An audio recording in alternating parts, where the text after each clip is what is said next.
Assalamualaikum warahmatullahi wabarakatuh. Apa kabar kita semua? Mudah-mudahan dalam keadaan sehat dan tetap semangat dalam menjalankan aktivitas sehari-hari. Baik, pada kesempatan yang berbahagia ini kembali kita bertemu dalam kuliah kita, dalam video pembelajaran kita di materi ke-13 dengan tema matriks penilaian manajemen risiko. Kita mulai dari pengertian dan matriks penilaian risiko. Jadi matriks penilaian risiko ini adalah alat manajemen risiko yang digunakan untuk menilai dan memvisualisasikan tingkat risiko berdasarkan dua dimensi utama. Nah, dua dimensi tersebut adalah pertama kemungkinan atau kita sebut dengan likelihood. Ya. Ini adalah seberapa besar peluang suatu risiko itu terjadi. Kemudian yang kedua adalah dampaknya atau impact-nya atau severity-nya.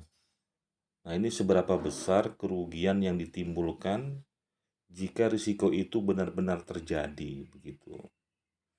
Nah, adapun tujuan penggunaan matriks ini adalah untuk membantu organisasi. Untuk apa?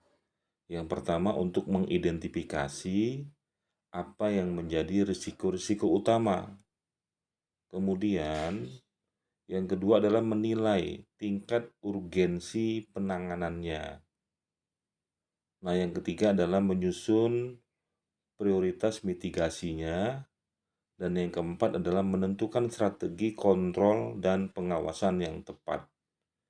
Jadi artinya dengan adanya penilaian manajemen risiko ini, maka ini penting untuk kemudian ditindaklanjuti agar kita dapat mengidentifikasi sebenarnya apa yang menjadi risiko utamanya, risiko terbesarnya, ya, sehingga kita mudah untuk memulai untuk menanganinya sampai kita menyusun prioritas, ya, untuk mitigasi serta menentukan strategi kontrol dan pengawasan yang tepat. Nah, kita mulai dari tentang aspek komponen matriks penilaian risiko pada aspek kemungkinan, ya, atau kita sebut dengan likelihood. Nah, ini adalah menggambarkan seberapa besar kemungkinan suatu risiko itu bisa terjadi, begitu. Maka klasifikasinya adalah kalau dikatakan dia hampir tidak pernah terjadi, kita sebut dengan sangat rendah, ya. Ini hampir tidak pernah terjadi. Nah, kalau dia jarang terjadi, kita sebut dengan rendah. Kalau mungkin terjadi dalam kondisi tertentu, kita sebut dengan sedang. Dan kalau dia sering terjadi, kita sebut dengan tinggi. Nah, kalau dia hampir pasti terjadi, kita sebut dengan sangat tinggi, ya. Kemudian, tadi kita bicara tentang aspek kemungkinan yang A-nya, sekarang yang B itu adalah dampaknya atau impact-nya. Nah, ini menilai seberapa besar konsekuensi negatif jika risiko terjadi, ya. Klasifikasi umumnya itu adalah yang pertama, kita sebut dengan tidak signifikan, ya, insignifikan, ya. Nah, ini adalah gangguan kecil yang tidak berdampak luas. Nanti akan dilihat bagaimana contohnya, ya. Kemudian adalah yang kedua rendah, menimbulkan sedikit kerugian atau gangguan, ya. Rendah atau minor. Kemudian sedang, moderate, ya, itu gangguan sedang atau berdampak operasional. Nah, yang tinggi, yang berikutnya adalah tinggi, ya, major, ya, mengganggu operasional penting atau merusak aset besar. Dan yang terakhir adalah kritis, ya, atau catastrophic, ya. Ini dapat bisa menghentikan operasional total, merusak reputasi, atau menyebabkan kerugian fatal. Nah, ini jadi ada penjabaran dari likelihood-nya atau kemungkinannya dan impact-nya atau dampaknya. Oke, sekarang kita masuk ke C, level risiko. Ini risiko diklasifikasikan menjadi beberapa tingkat ya berdasarkan kombinasi kemungkinan dan dampaknya. Nah, yang pertama rendah, dapat diterima atau cukup dipantau, ya low ya. Kemudian yang kedua adalah sedang atau medium, perlu dikendalikan dengan prosedur tertentu. Kemudian yang ketiga adalah tinggi atau high, harus segera dikurangi dengan tindakan mitigasi. Dan yang berikutnya adalah sangat tinggi atau kritis atau kita sebut dengan ekstrim. Tidak dapat diterima, harus dihindari atau ditangani segera. Nah, sekarang bagaimana kita menyusun proses ya ataupun proses penyusunan matriks risiko itu sendiri ya. Jadi yang pertama tahapannya adalah identifikasi risiko. Jadi kita mengidentifikasi potensi peristiwa yang bisa merugikan organisasi. Nah, ini berupa apa? Kecelakaan kerja, ya, bencana, kesalahan sistem, kegagalan produk, atau mungkin pelanggaran hukum ya. Jadi diidentifikasi dulu apa sebenarnya potensi peristiwa yang bisa merugikan organisasi. Nah, kemudian yang kedua adalah dianalisis risiko tersebut. Jadi dengan cara menilai dua aspek, seberapa sering ya dan seberapa parah ya. Bagaimana posisi likelihoods-nya dan seberapa besar impact-nya. Nah, kemudian dipetakan ke matriks ya. Tempatkan risiko dalam matriks berdasarkan hasil analisisnya. Misalnya pada risiko X ya berada di kombinasi likelihood ya atau tinggi dan impact-nya adalah sedang ya. Nah, jadi misalnya kita buat grafik Cartesius ya atau kita buat kurva Cartesiusnya. Misalnya X-nya itu adalah likelihood-nya atau impact kemungkinan terjadinya. X-nya itu adalah tadi likelihood-nya dan Y-nya misalnya impact-nya. Nanti kira-kira di bagian mana posisinya? Apakah masuk yang tinggi, sedang, atau rendah begitu.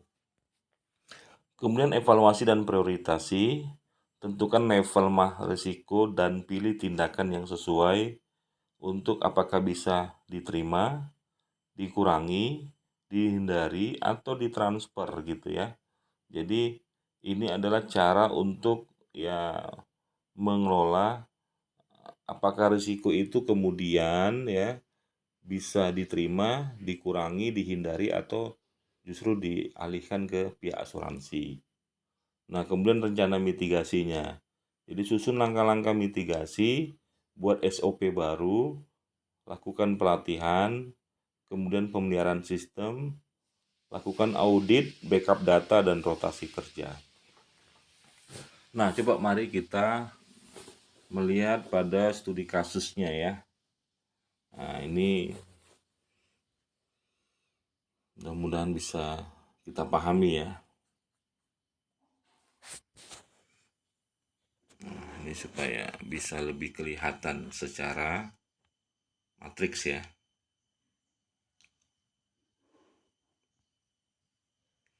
Nah, yang pertama adalah uraian risikonya. Uraian risikonya itu setelah diidentifikasi ya. Di sini disebutkan adalah kegagalan sistem teknologi informasi utama. Jadi misalnya ini adalah sebuah perusahaan ya yang menggunakan teknologi dalam bekerja. Ya tidak sedikit kan pabrik itu kan pasti menggunakan teknologi ya dalam melaksanakan aktivitas perusahaannya. Nah, apabila misalnya kegagalan dalam sistem teknologi ini terjadi, maka ini tentu akan berpengaruh terhadap seluruh aktivitas ya, produk-produk yang dihasilkan. Misalnya sebuah pabrik yang menciptakan barang tertentu yang menggunakan mesin-mesin berteknologi tinggi, ya. Kemudian ini diidentifikasi sebagai risiko tertinggi gitu ya. Maka kita masuk dalam matriksnya, itu berarti kita masuk dalam likelihood-nya itu tinggi ya, atau high, dan impact-nya tinggi. Jadi kalau kegagalan sistem TI utama atau kegagalan sistem teknologi informasi utama, maka kita sebut dengan level risiko tinggi ya. Jadi mitigasinya atau tindakan antisipasinya itu adalah backup dan sistem recovery yang baik.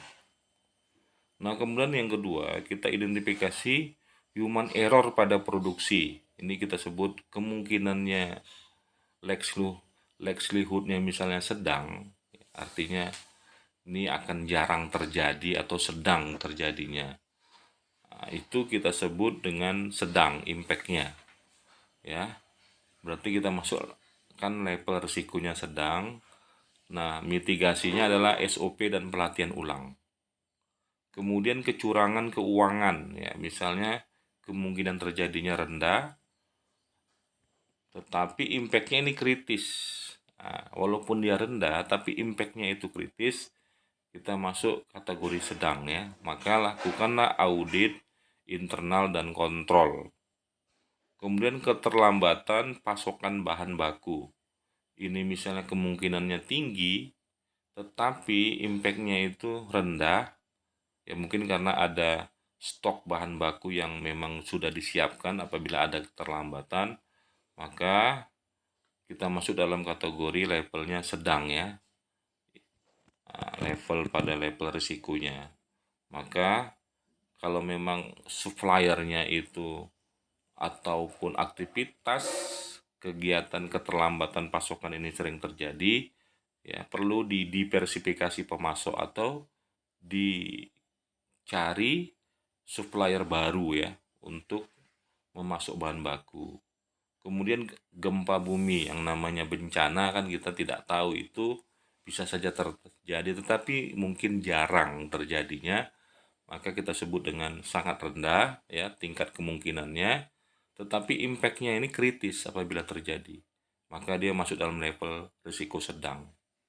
Maka ini perlu ada rencana darurat ya untuk yang mengatasi apabila terjadi bencana alam tadi, atau bisnis kontingensi. Oke ya, kita lanjutkan. Kelima, apa sebenarnya manfaat dari matriks risiko ini? Jadi gunanya untuk kita bisa visualisasi cepat ya risiko terbesar di organisasi. Jadi dengan adanya gambaran yang cepat, kita bisa cepat juga mengantisipasinya. Sehingga kita bisa meningkatkan kewaspadaan manajerial terhadap potensi gangguan besar. Ya, kemudian juga ini bisa mengarahkan sumber daya mitigasi ke areal paling kritikal.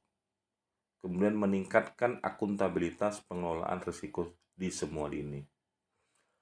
Nah, jadi dari matriks tadi, yang paling terpenting adalah kemampuan kita untuk bisa menentukan ya apa sebenarnya potensi-potensi risiko yang terjadi.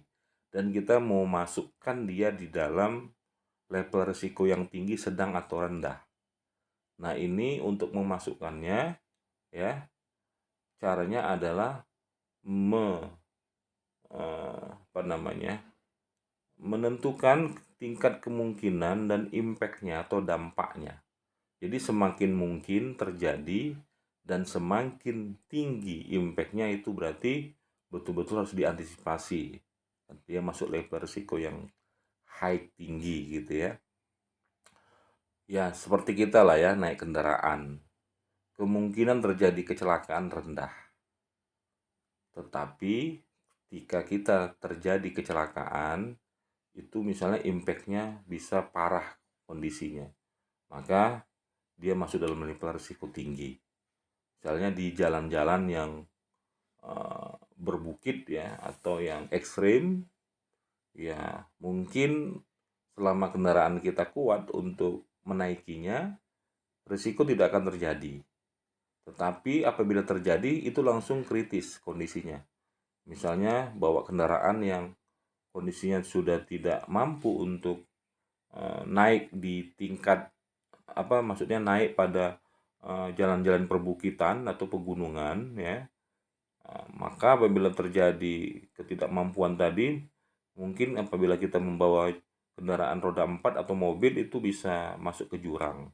Tetapi kalau misalnya kendaraan kita tuh baik ya, maka kemungkinannya rendah terjadi kecelakaannya.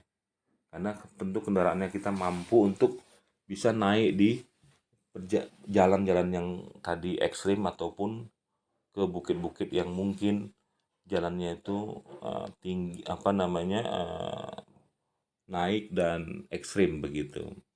Nah, makanya antisipasinya memastikan kendaraan ataupun mitigasinya memastikan kendaraan kita itu sehat ataupun dalam keadaan baik gitu untuk bisa menjalani perjalanannya ekstrim begitu. Itulah perlu kita mengidentifikasi ya risiko-risiko yang terjadi dalam setiap kegiatan kita begitu ya.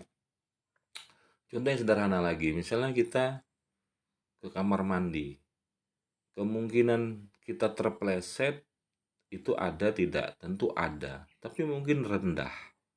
Tetapi kalau kita jatuh itu impact-nya berat ya, bisa juga orang jatuh gegar otak dan meninggal.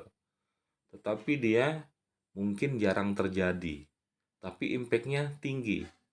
Jadi ketika sedang ya impact-nya itu tinggi ya dan kemungkinannya rendah, dia masuk dalam level risiko sedang begitu. Jadi kalau tinggi dan tinggi pasti tinggi ya, sedang dan sedang itu menjadi sedang. Rendah dan kritis ataupun rendah dan kritis atau rendah dan tinggi itu menjadi sedang gitu. Sangat rendah dan kritis itu sedang begitu. Nah, itu ya cara memahaminya. Nah, kita masuk kesimpulan ya. Jadi matriks penilaian risiko merupakan alat penting dalam manajemen risiko modern. Dengan memetakan kemungkinan dan dampak dari berbagai risiko, organisasi dapat mengambil langkah preventif dan responsif secara terukur dan sistematis ya. Jadi intinya dengan cara kita bisa memetakan ya kemungkinan dampak dari berbagai risiko tadi, kita bisa mengambil langkah-langkah preventif atau langkah-langkah antisipasi atau langkah-langkah yang kita sebut sebelum terjadinya risiko kita sudah mengambil tindakannya begitu, preventif ya. Upaya untuk mengatasi sebelum sesuatu itu terjadi gitu. Ya bahasa lainnya sedia payung sebelum hujan begitu. Nah, ini penting dalam organisasi. Dan responsif. Responsif itu bagaimana kecepatan kita ya menangani sebuah peristiwa yang mungkin akan terjadi. Dan terukur. Terukur berarti bisa diselesaikan dengan cara yang baik dan sistematis. Itu tentu ada tahapan-tahapan atau pola-pola yang dilakukan sehingga tahapan itu bisa menyelesaikan risiko yang ada. Nah, penggunaan matriks ini sangat fleksibel ya dan bisa diterapkan dalam skala kecil, UMKM ya hingga perusahaan besar ya, bisa korporasi, pemerintah, rumah sakit ataupun sekolah. Demikian materi pertemuan kita dalam video pembelajaran kita di pertemuan 13. Mudah-mudahan bisa dipahami ya. Dan apabila ada hal-hal yang belum mengerti bisa ditanyakan ya di grup WA kita. Demikian sekali lagi terima kasih. Assalamualaikum warahmatullahi wabarakatuh.